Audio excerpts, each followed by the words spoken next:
Broadcasting from the Unshackled Studios in Melbourne. This is WilmsFront, brought to you by theunshackled.net. Now here's Tim Wilms.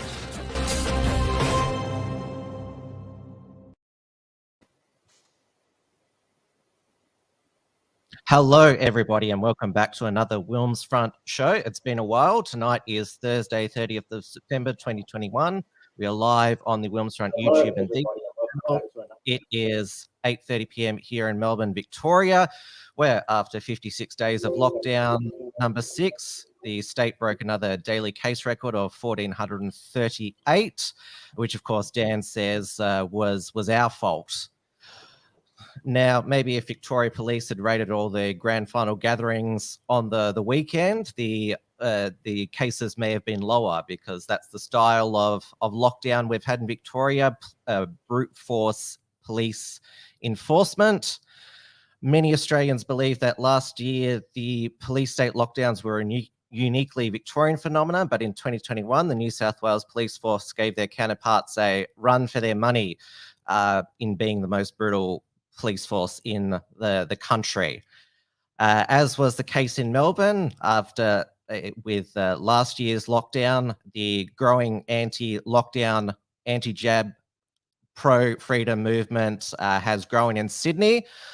So one of the most prominent voices against the Sydney lockdown and New South Wales police brutality is Simeon Boikov, also known as the Aussie Cossack, and he's been lucky enough to give me some of his time tonight. Simeon, welcome to WilmsFront. Thank you very much. It's a pleasure to be here. Now, first of all, for those who might not know, who are the Cossacks?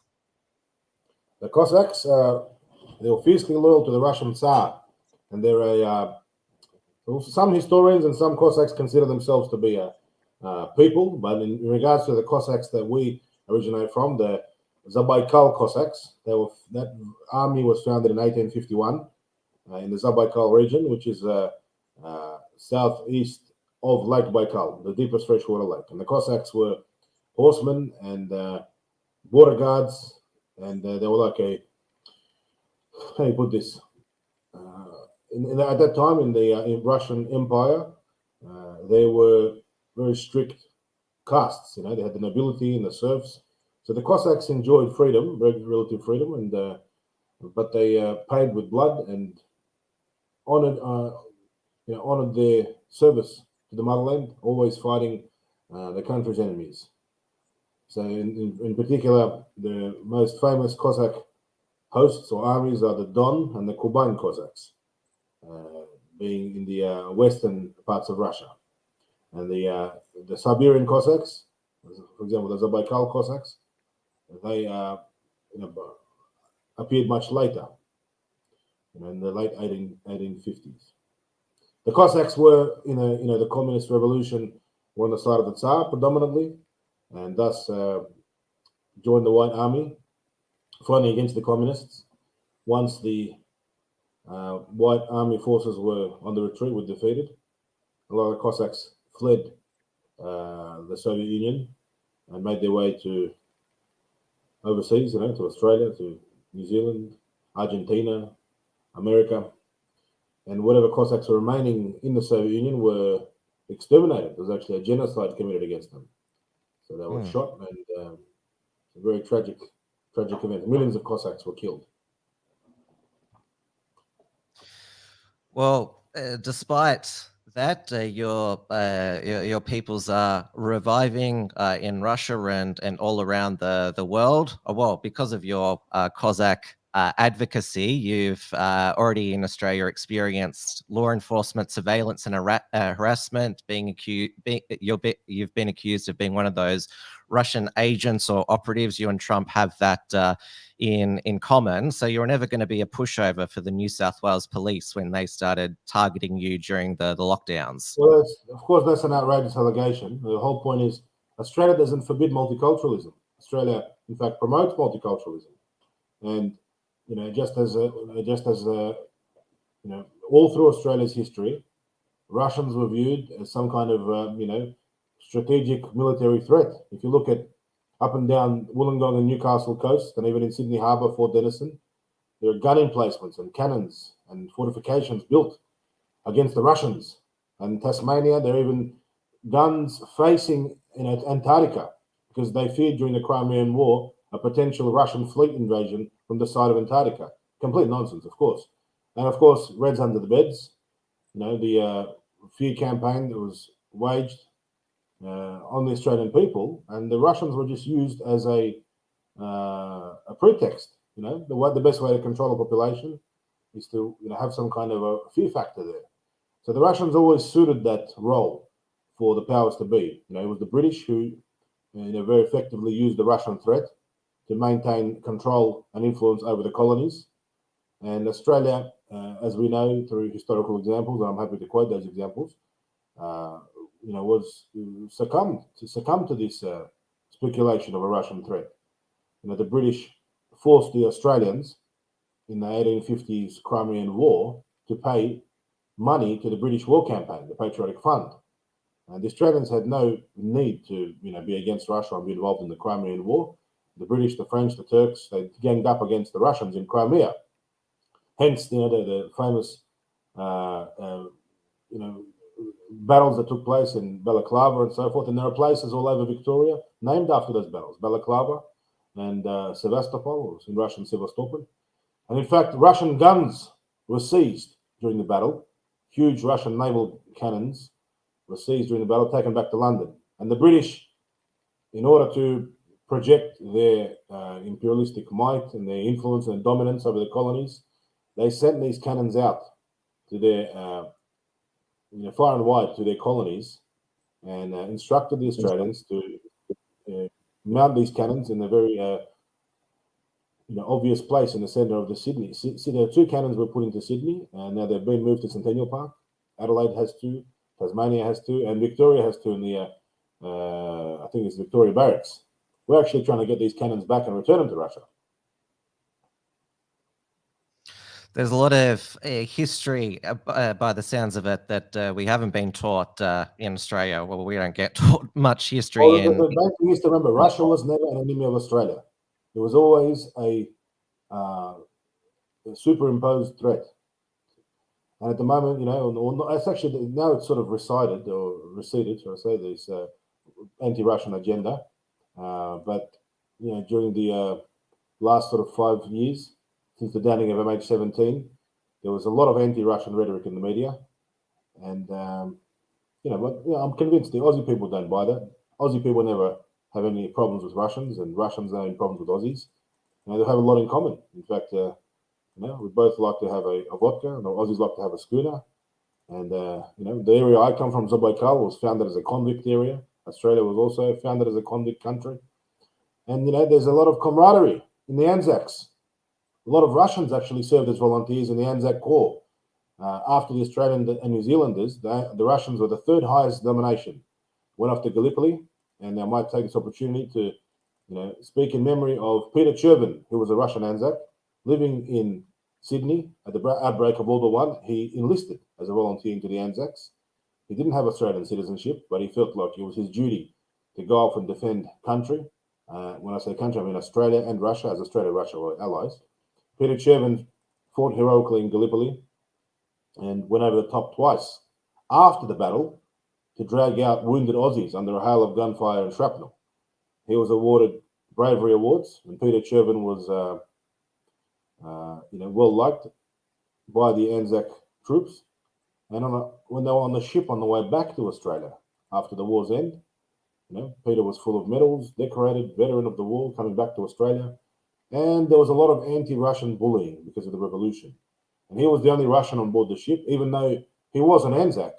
He fought and risked his life and saved diggers. And he was bullied so much that he actually wrote a suicide note, went below deck, and he did his block. Very sad. They didn't dispose of his body at sea, and they brought his body into the Sydney Harbour and through the heads, and he's buried, and his grave is at Quarantine Head. It's my intention to erect a very nice monument to his memory, and it's very sad that happened, and that's the way he ended his life. But he is a true Aussie hero of Russian background, so he serves as a example to Russian Australians such as myself. And it's an example that underscores that Russia and Australia are not enemies. They were always allies in the First World War, the Second World War. And if there have been circumstances, politically motivated circumstances, where Australia, is a perceived enemy or Russia is a perceived enemy, it's been to the benefit of third parties, such as the British or the Americans.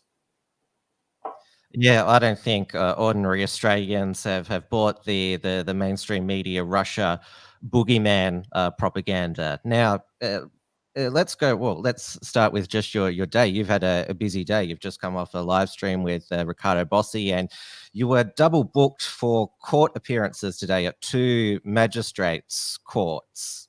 So just give us a rundown on why you had to be at 2 courts at once, even though that's not possible.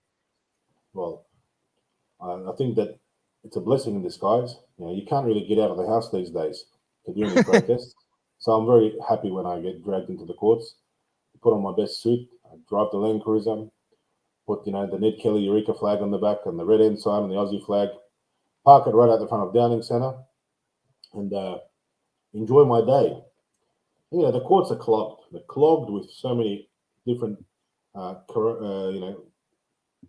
health order related sort of things and protesters and so forth. No, I really don't mind. I'm enjoying it. I've got a great legal team. I've got great support from members of the Australian public and overseas. I'm happy to fight this fight, plead not guilty to everything, get all the coppers involved, put them on the stand, cross-examine them, subpoena all of their body cams, subpoena all of the material, subpoena body cam, dash cams from their cars, and these are all charges that are relating to the activities on the Aussie Cossack channel. Now, the Aussie Cossack YouTube channel is a phenomenon. It's exploded in the last 2 months. It's had 25 million impressions in the last 28 days. 25 yeah, it's been million. incredible. Yeah, the channel's growing by the rate of 10,000 subscribers a week. By the end of the year, probably have 500,000 subscribers. It's eclipsing, mainstream media channels. We've got more subscribers than Channel 10 News. And imagine the resources that go into Channel 10 News, and they've been around for years. So the Australian people enjoy watching these police encounters. And I think the reason why they enjoy watching them is because each police encounter and with the Aussie Cossack ends in a public relations disaster for the New South Wales Police Force. They project intimidation and misconduct and unprofessionalism and aggression. And I just I keep my cool, and I treat it as I enjoy it. I call them customers. I can't wait. They pull me over. I think, fantastic! Here we go, going live again, and the people love it, and they tune in. We watch them. So that's essentially what these charges are all about. They're all relating to things that occurred during traffic stops. And during the lockdown, Gladys Berejiklian and the Premier basically gave Mick Fuller, the police commissioner, I call him the T1000 Terminator because he looks like that character, gave him absolute power to rewrite the health orders. And what do you say in that press conference? We have all these powers to use against you. And that was quite incredible for him to say that. And you've also spoken with other victims of New South Wales police brutality and intimidation and charges. In the words of Gaddafi, what was the question? The question, the people that you've spoken to on your channel who've been victims of New South Wales police, can you just go through some of what they've told you? Because obviously there's a lot that's come out of Victoria, but New South Wales has had some terrible instances. My advice to anyone who's become a victim of police intimidation, harassment, plead not guilty.